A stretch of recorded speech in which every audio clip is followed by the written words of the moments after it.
What's going on, guys? Oh, you're gonna. No, go ahead.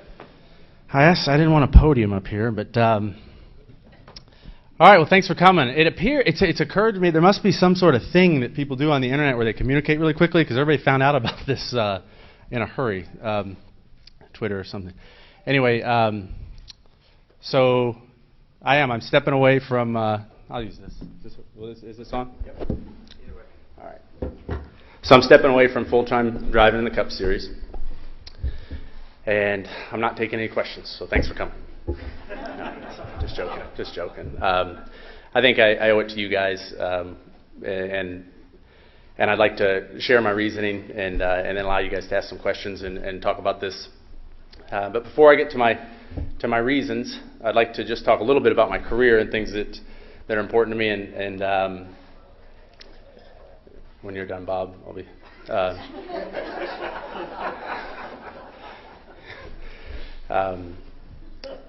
And I want to say, first of all, this is about the most scared I've ever been about something, just talking about this and going through this whole process, so bear with me on that. But I've been racing for over 20 years.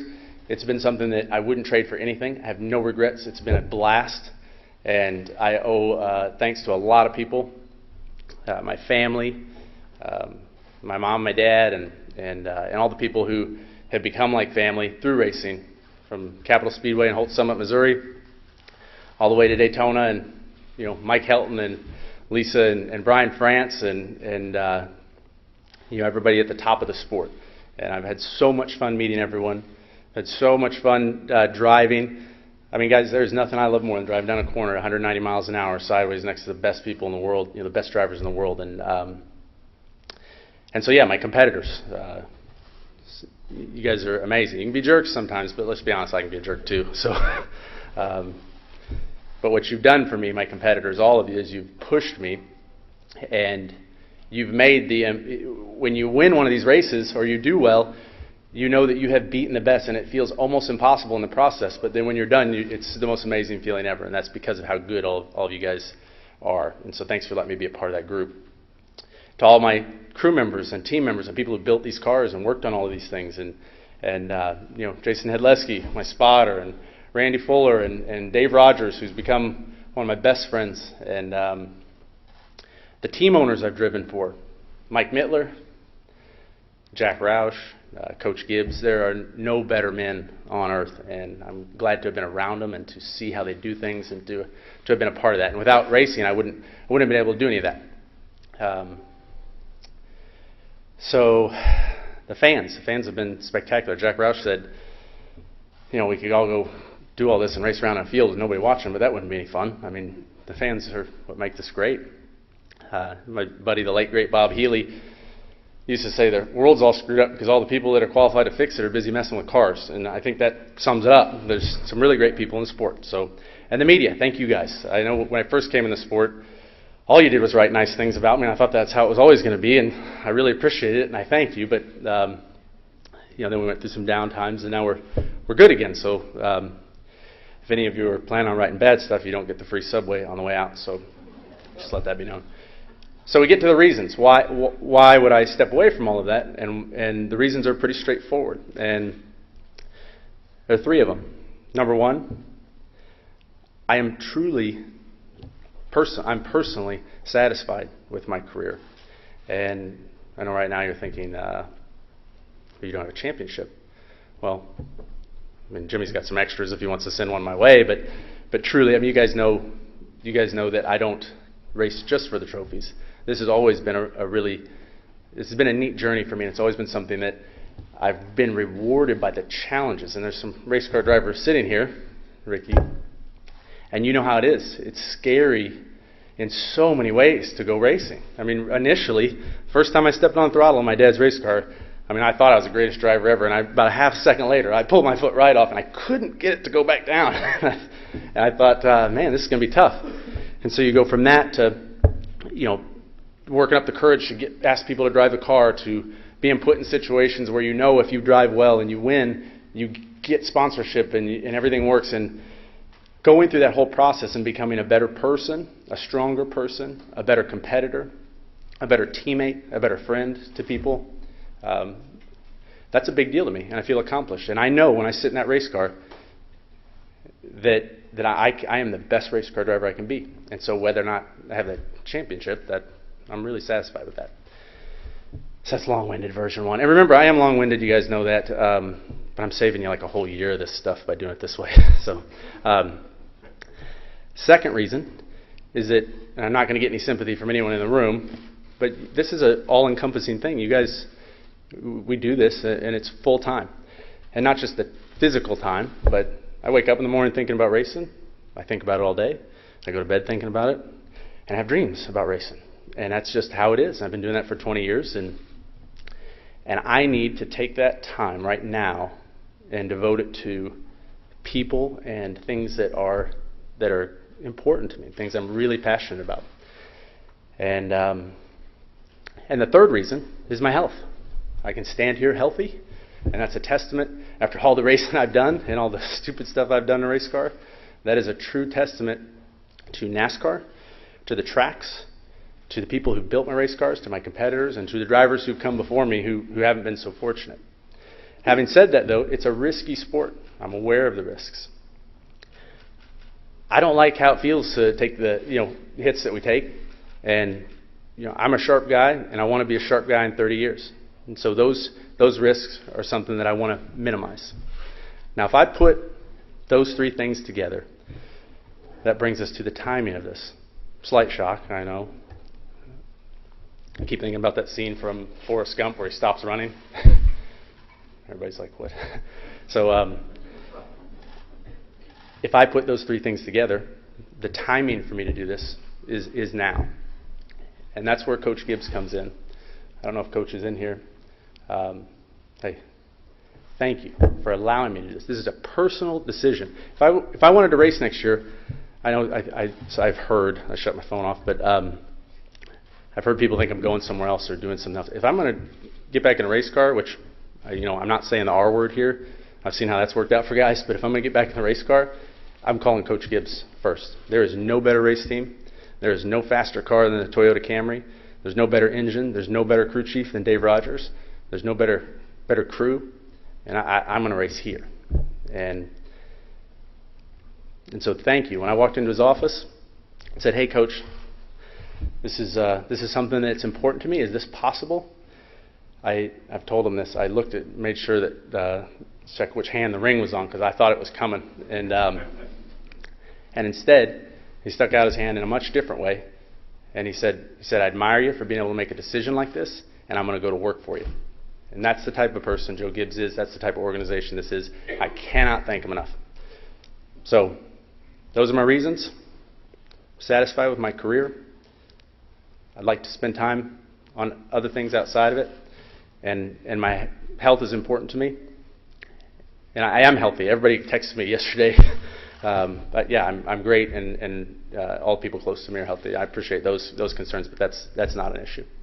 So do you guys have any questions at all? Yeah, so we'll have Jessica and Alicia's with the mics here, so we'll bring and it to you. Lee, how could you not break this early, like you've done everything else in my career? Oh, you've been in Hawaii? I separated myself. That is no from all excuse. I can't put racing out of my mind. Anyway. I can't. All right. What does the next chapter look like for Carl Edwards? And in this past year, you took some pretty major hits on the racetrack. Did you have any concussions or anything that might have put you more closer to the decision that you've made today? Okay, so the first question, I have a lot of interests outside of racing. I've really enjoyed, there's a lot of aviation stuff, a lot of the agriculture thing has been great. But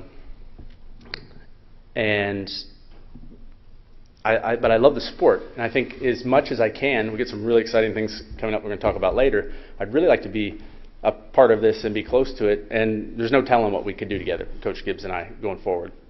I don't have anything solid yet. I have enjoyed the broadcasting stuff. I'd be really open to any of that stuff.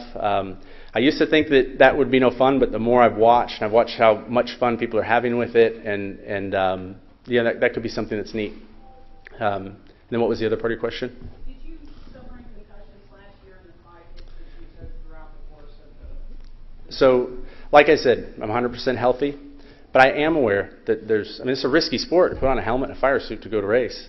And I am aware of the current consensus that like let me say it this way, like anybody in a contact sport, I realize that there might be long-term consequences to that stuff, and that's a piece of the puzzle. That's a part of the factor. But there are multiple parts to it. Thank you. Are you going back to Hawaii, or did I cut your vacation short? I'm going to chili bowling. All right, sweet. I'll tell you about my vacation plans later, but Claire B. Lang, Sirius XM NASCAR Radio. Carl, when did this hit you? There's been a lot of talk, obviously, that it was December 21st or something. You don't talk a lot about your family, but people are talking about your family being part of this, and certainly you have kids at home and a wife, and also any thought about running for public office, which is something that people are talking about, you being the governor of your state down the road. Okay, so I do have, which part? I'm sorry, what was the first part again?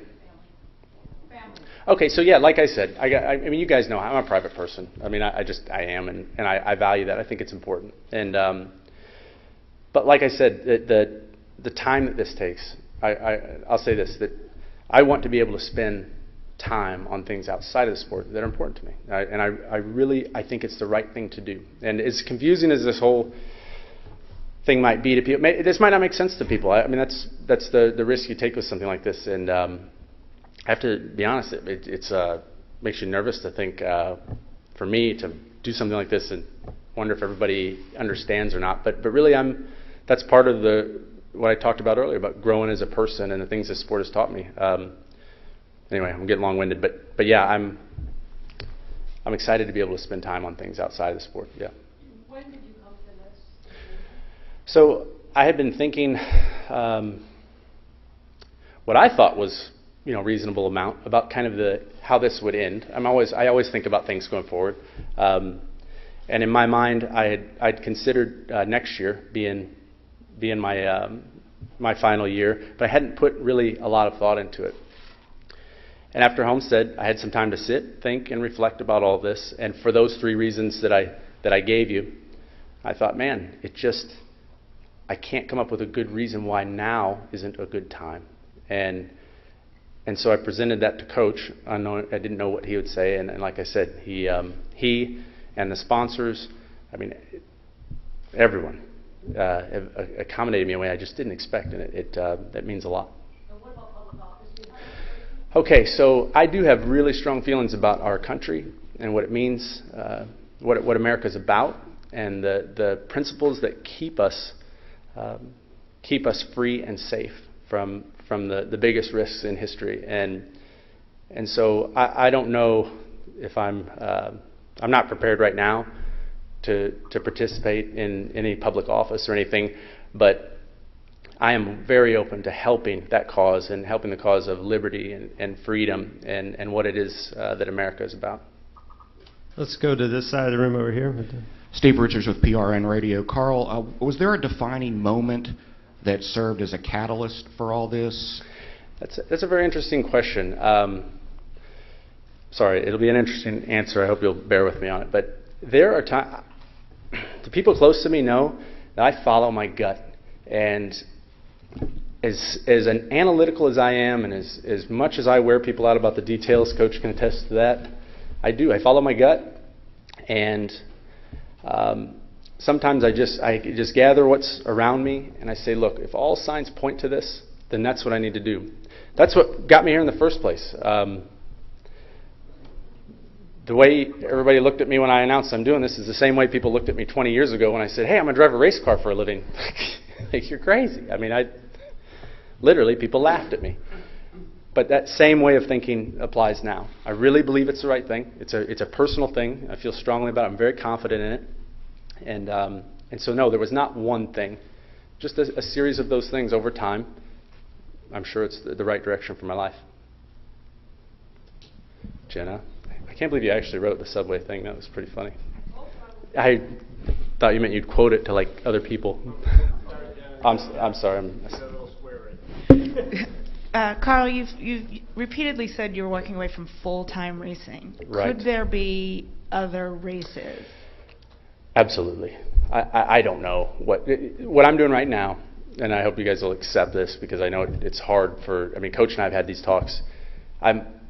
I don't have any intention of going back full-time racing. I don't have a plan to drive a race car right now.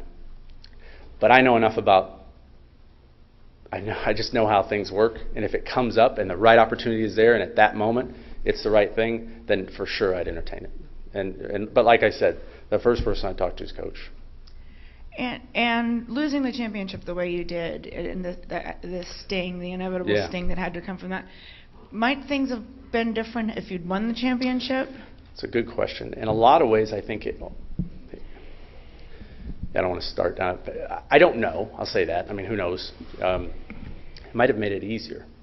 Let me tell you about Homestead, though. I'm glad you brought that up. With 30 laps to go, like 40 laps to go, 30 laps to go, 20 laps to go, that's what I live for. I mean, that is it. That is racing to me.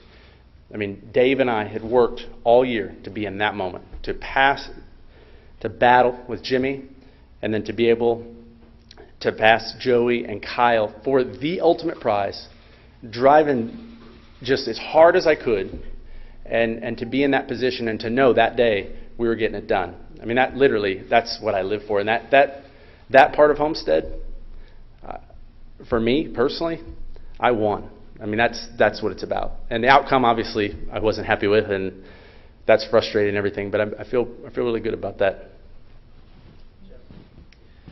Over the years, compared to when you came in, has the enjoyment factor of racing, has the fun factor diminished for you, and did that play any part in wanting to do something else? That's a good question. I've always liked the adventure of things. I do. And when you ask about what I've got in store in the future, there are a lot of things I'd like to do. But yeah, to get back to your question, I like a new challenge. I like something that fully, takes all of my attention. And I think anybody can tell you that a career that's lasted this long in any sport, it becomes less of a challenge, and you get a little bit less of that. But look, I've raced at least, I think, almost 1,000 NASCAR races. I ran the Xfinity and the Cup Series full time for 7 years, and what I said at the beginning is absolutely true. I don't regret one bit of it. So if I go forward, would it be as exciting and all that as it has been? I'm not sure, but so yeah, there's a part of that. Bob Hocker, CSPN. During banquet week, you said, "I will appreciate the championship we win more because of it." Yeah. So how do you get from that to where you are today? I don't know who was interviewing me there, but I got to Champions Week and I had a lot on my mind, and then I just kind of felt it kind of took me off guard to start talking about it again. I hadn't talked about it with anyone. But yeah, I'm not going to say this whole thing was easy or clean or perfect, this isn't there was no epiphany moment. This has been something I've really thought a lot about, and it wasn't easy. So, pardon me if I went back and forth a little bit about it. Kenny Bruce with NASCAR.com. Carl, you've talked a little bit about this. Excuse me. You made it a point to do everything in your power to spend time with your family, from staying in Missouri, flying back and forth. That's been an important part to you. And then you also talk about how passionate you are when you get involved in something. You like to go all in on it. Are you trading one passion for something else, and the time spent with family and other things is not going to be much different, not going to be impacted by that? Or do you feel like you're going to be able to spend more time with them? I'm sorry. So you can explain what exactly? Okay, so you've gone out of your way to make sure that you're able to spend time with your family. Yes. Yep. Racing obviously takes a lot of time away from it and everything, but are you going to be doing other things that are still going to impact how much? Are you saying right now, am I going to go jump into the and go all 2020 presidential race or something crazy? No, hell no. No, I'm going to take some time. That's one of the beauties about this decision. I don't have there's no life raft I'm jumping onto. I'm just jumping, and in a way it makes it easier because I'm not being swayed by some carrot out here, something going on. There is no new manufacturer ride coming in 3 years that they're paying me a fortune for. There's no, there's nothing like that. And so this is a pure, simple, personal decision, and for that I'm grateful. Okay, and also recent retirements, Jeff Gordon, Tony Stewart. Yeah. Did that have any impact? Did you look at that at all, and did that kind of get the thing started for you? I'll tell you something. I have learned a lot from my competitors, truly, and that's one of the only things I wish I had done a little better, and hopefully I still can, is spent more time with those guys. And it's an interesting relationship because we're competing against each other so hard, but there's so many things we can learn from one another. And as I've become closer with a lot of these guys, I think there is more to learn from one another. But it's a long-winded thing to say, but there was nothing really particular about any of those. This is my decision, and it's something that I made on my own. And I want to say one other thing about my teammates. I don't know if Denny's up yet, so he might not see this, but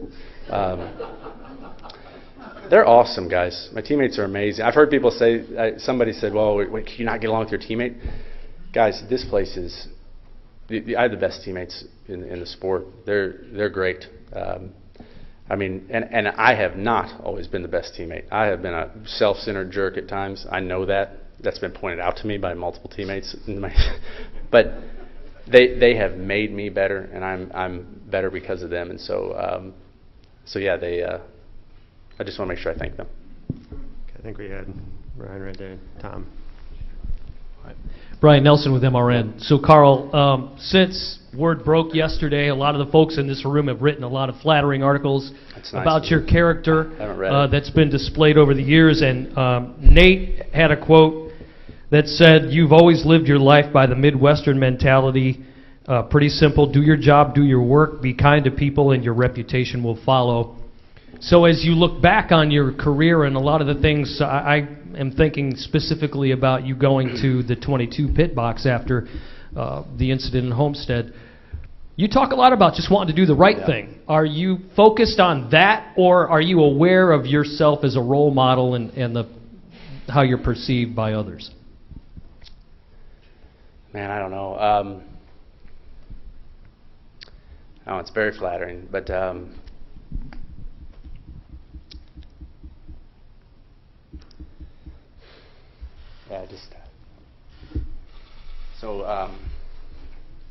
yeah, I just want to be a good person, So. Right. Tom. Yeah, I'm sorry. Sorry, guys. Damn camera shutters are killing me there. Yeah, the lighting's awful though.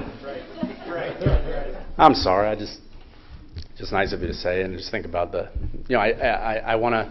It's important to me to be to do the right thing, and I do not always do the right thing, and I'm, just like anyone, there are things I wish I could do over, and that's that. Okay. Hi, Carl. Tom Jensen, FoxSports.com. You referenced as your third item your health. Yep. How much of watching Dale Earnhardt Jr. go through a really, really long recovery period for a very serious concussion have an impact on your thoughts, or did it? I think everyone paid attention to that, and I'm telling you, Dale Earnhardt Jr. is a hell of a guy. He's a guy that I look up to. And we've had our differences, but he's never shied away from telling me exactly how he feels, and I think everyone in the sport paid attention to that, and I have a lot of respect for him, and whatever decision he makes, I back him. I mean, I run that Gadsden flag on my car because I believe people have the right to choose what they think is best, I thought that took a lot for him to do that, and I have a lot of admiration for him. But how about for you personally? Oh, so yeah, I looked at that, and but like anyone in contact sports today, and like Brian France said, this is a contact sport. That's part of what makes it so much fun. You have to look at the risks, and fortunately, because of all the work that people have done, I can stand here 100% healthy and 15 years ago, 20 years ago, I don't know if that was possible. This was, but yeah, like I said, that's one of the factors in my decision. Dustin. Dustin Long, NBC Sports. Carl, help me out, a little confused here. You talked earlier about what you live for. You talk about 40 laps to go, 30 laps to go, 20 laps to go at Homestead. And this is something you've done all your life. You've been programmed to do this. So I think the confusion is what else is there that you live for that gives you a similar type of sensation that you are no longer going to have on the track? I mean, is it Farmer Carl? Is it something? What is it about you, or what is it that you're looking forward to that's going to provide that, fill in that gap to some degree? So I hope you'll accept that I don't have that all figured out yet. And to me, that's okay. I'm at peace with that. I know if I lay out those 3 reasons that I listed, if you put those together, you add them up, it adds up to this. This is the right thing. And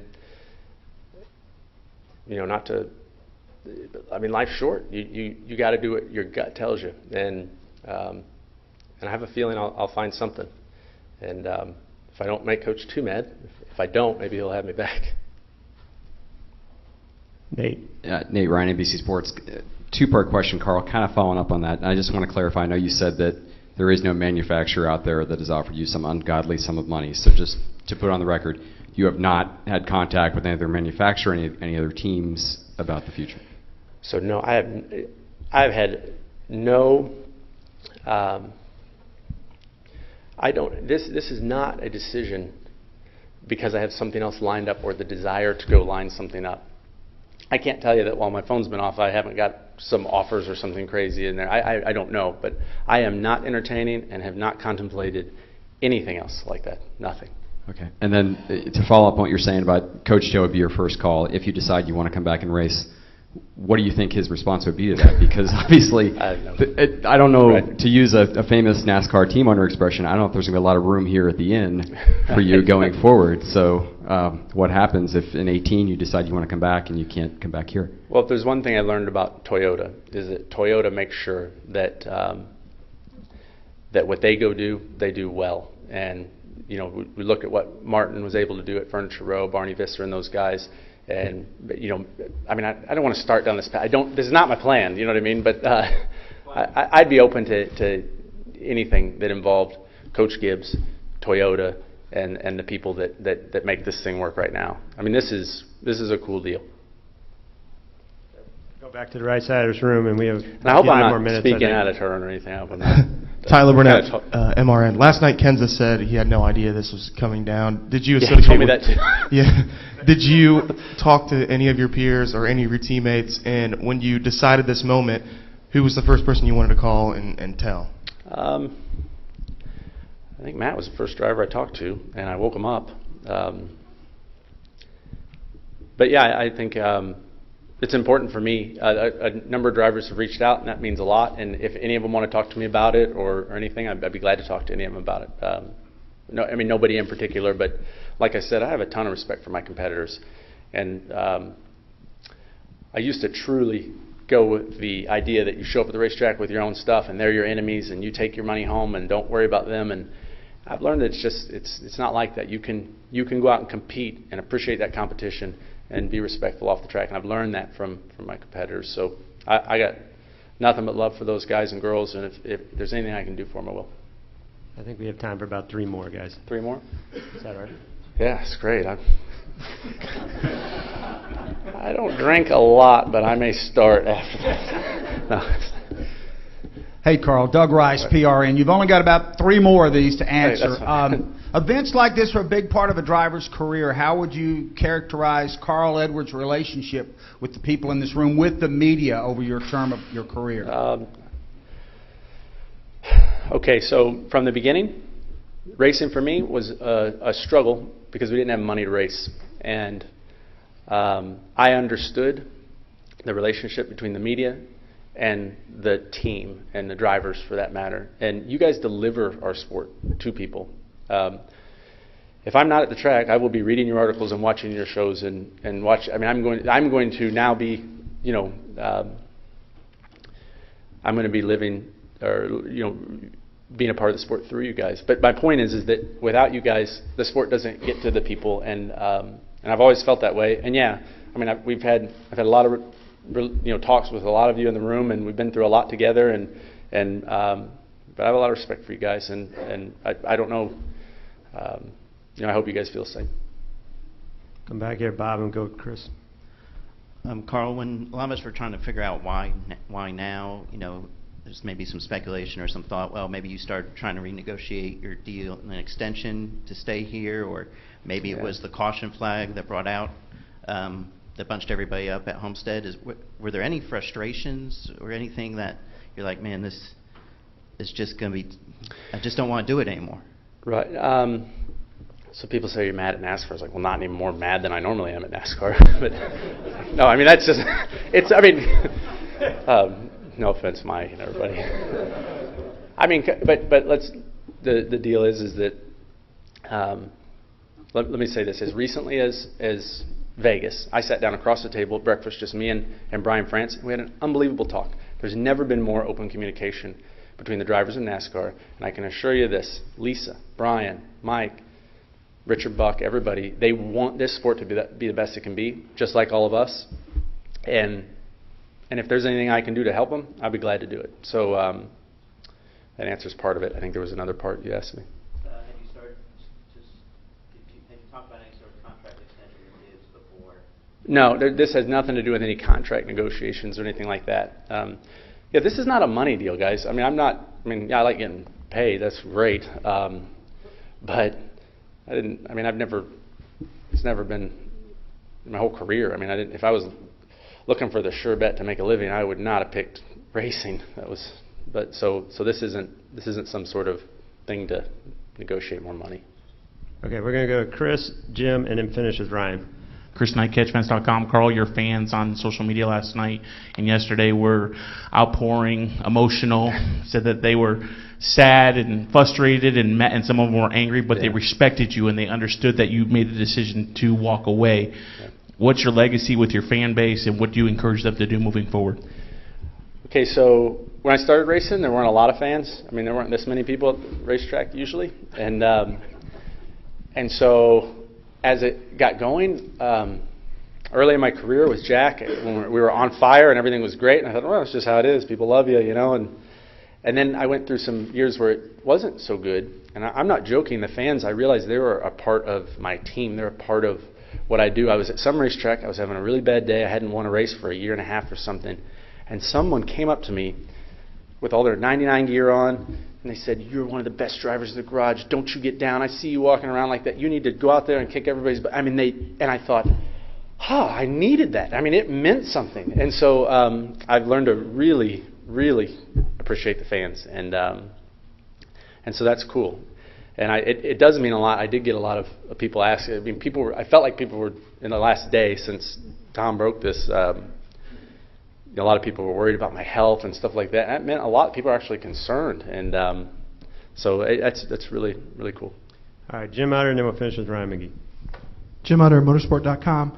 Carl, there seems to be a lot of people who just find it hard to accept that you are in such a good position that you could still accomplish a whole lot. Yeah. But when I first met you was when you came into the Truck Series, and you were the guy who had been walking around with his business card just trying to get a job.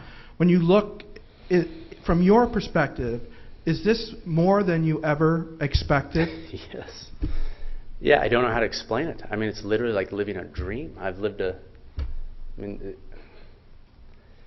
And yeah, it is. It's more than I've ever expected. I've accomplished more than I ever dreamed of accomplishing. I have a satisfaction that I don't know how to express, and it's just because it's been such a challenge, and you guys know how that is. I mean, you guys everybody in this room has worked hard at something and been nervous and insecure, but kept digging and learned all those lessons, and then you get to a point where you're like, I've done this. This is great, and that is way more than I ever expected. So yeah, I'm very satisfied with that. All right, last question from Ryan here. Carl, we've Thanks, talked Jim. about the fans, we've talked about us, we've talked about the teammates. What's been the reaction at home to this? I've had the most support ever. I am so fortunate. I think everything truly happens for a reason. I really do. And I think that early on in my career, I used to sit.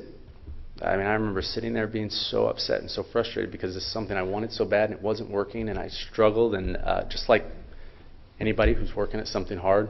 And now I look back on those times and I realize that those are the times that the friendships were forged, that the people that I could depend on were apparent, and those people are still there for me. And I mean, literally, I don't think they care if I'm standing on the podium with one of Jimmy's trophies or sitting in the tractor, or anything. I think they're truly my friends, and their support's been unbelievable. All right, we appreciate it. Unless you All have right, any yeah. closing remarks. Yeah, just thank you guys. Thank you guys immensely. All of you. You guys have done so much for me, and who knows what the future holds. If anybody has any ideas, I'm open, and I'll see you guys around, and just have a great season. I will be watching the Daytona 500. It's very exciting what you guys have going on, what NASCAR has going on. I think the sport has a really bright future. The partnership with Monster is something that's really exciting. It's cool that they came on board, and I hope everybody has a great year. Thank you, guys. Thanks, everybody. We'll be back in just a few minutes, and we'll do our second announcement. Thank you.